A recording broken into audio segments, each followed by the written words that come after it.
ஆஸ்ட்ரோகிளிப்ஸ் நேயர்களுக்கு வணக்கம். நான் உங்கள் நாகசக்தி அருள்வாக்கு ஜோதிடர் கோமலகாந்தி.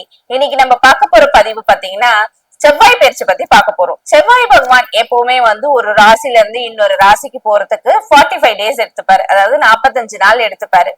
இப்ப பாத்தீங்கன்னா கடக ராசில இருந்து சிம்ம ராசிக்கு பெயர்ச்சி அடைகிறார் செவ்வாய் பகவான். பாத்தீங்கன்னா கிட்டத்தட்ட 18 வருஷத்துக்கு அப்புறம் இந்த பேச்சு நடைபெறுது. ரொம்ப விசேஷமான இந்த பேச்சு நடைபெறுதுன்னு கூட சொல்லலாம்.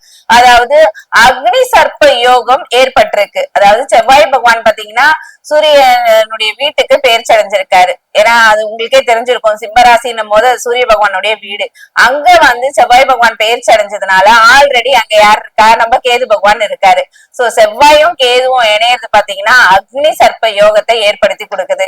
அதனால பாத்தீங்கன்னா எல்லா ராசிக்காரர்களுக்கும் இந்த அக்னி சர்ப்ப யோகம் நல்ல ஒரு நற்பலன்களை உண்டு பண்ணுன்னு கூட சொல்லலாம். இந்த அக்னி சர்ப்ப யோகத்தால மகர ராசி 45 நாட்கள் என்னென்ன பலன்கள் நடைபெறுதுன்றத நம்ம இந்த பதிவுல நம்ம இப்ப பார்க்கலாம். மகர ராசிக்கு இந்த செவ்வாய் பயிற்சி எப்படி இருக்க போகுதுன்னு சொல்லிட்டு சூரிய பிரசனம் மூலமா நம்ம இப்ப போட்டு பார்க்கலாம்.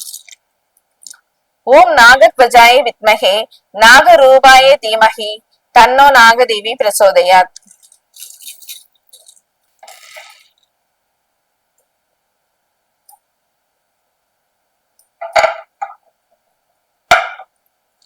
மகர ராசிக்கு பாத்தீங்கன்னா செவ்வாய் பகவான் 8ஆம் இடத்தில் பெயர்ச்சி அடைஞ்சிருக்காரு.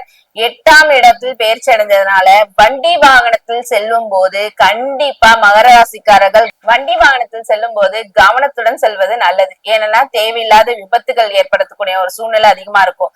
அதனால நீங்க ரொம்ப ஃபாஸ்டா போறது அதெல்லாம் இல்லாம உங்களுடைய கண்ட்ரோல்லயே வச்சுட்டு நீங்க போனீங்கன்னா ரொம்பவும் நல்லது. அது மட்டும் இல்லாம இருந்தா மனைவியிடமும், மனைவியா இருந்தா பாத்தீங்கன்னா கணவனிடமும் தேவையில்லாத விவாதங்கள் பண்ணாம இருக்கிறது நல்லது. ஏன்னா இதனால தேவையில்லாத வீண் பிரச்சனைகள் வரக்கூடிய ஒரு சூழ்நிலையும் அதிகமா இருக்கு. ரொம்ப நாட்களாவே வீடு விக்கணும்னு பாத்துட்டே இருக்கேன், என்னால வீடு விற்கவே முடியலன்னு யோசிச்சுட்டு இருந்தவங்களுக்கு எல்லாம் இப்போ அந்த 45 நாட்களுக்குள்ள அதுக்கான முயற்சியும் ஈடுபடாம இருங்க. கண்டிப்பா ஈடுபடாம இருந்தீங்கன்னா அதுக்கடுத்த 45 நாட்களுக்குள்ள கண்டிப்பா நீங்க அதை சேல்ஸ் பண்ணியே தீர்வீங்க.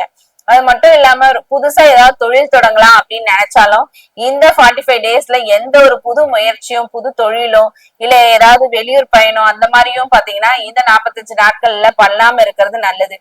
ரொம்ப என்ன சொல்றது, ஒவ்வொரு நிமிஷமும் ஒவ்வொரு கன்னி வெடி அப்படின்னு சொல்லுவாங்கல்ல, கால் எடுத்து வைக்கிற இடம் எல்லாம் கன்னி வெடியா இருக்குன்னு சொல்லிட்டு அந்த மாதிரி ஒவ்வொரு கணமும் பாத்தீங்கன்னா யோசிச்சு நீங்க அடுத்த அந்த கணத்தை ஹேண்டில் பண்ணி நீங்க கடந்துட்டீங்கன்னா இந்த 45 டேஸ்ன்றது உங்களுக்கு ஒரு யுகம் மாதிரி இருக்கும். அதனால இந்த 45 நாட்கள்ல நீங்க கடந்துட்டீங்கன்னா போதும். அடுத்த 45 நாட்களுக்கு உங்களுக்கு எல்லா விதத்திலயும் ஏற்றம் நிறைந்த ஒரு மாதமா பாத்தீங்கன்னா இருக்கிறதுக்கு வாய்ப்பு இருக்கு. ஆனா இந்த 45 நாட்கள் மட்டும் கொஞ்சம் கவனத்துடன் இருக்கிறது சால சிறந்தது. உங்களுக்கான பரிகாரம் பாத்தீங்கன்னா அதாவது இந்த முருகர் கோயில் இருக்கு பாருங்க.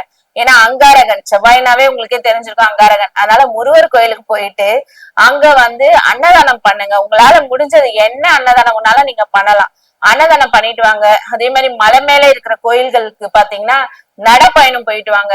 பருவதமலை போறது, சதுரகிரி போறது, இந்த மாதிரி நடப்பயணம் போயிட்டு உங்க வேண்டுதலை வச்சுட்டு வாங்க.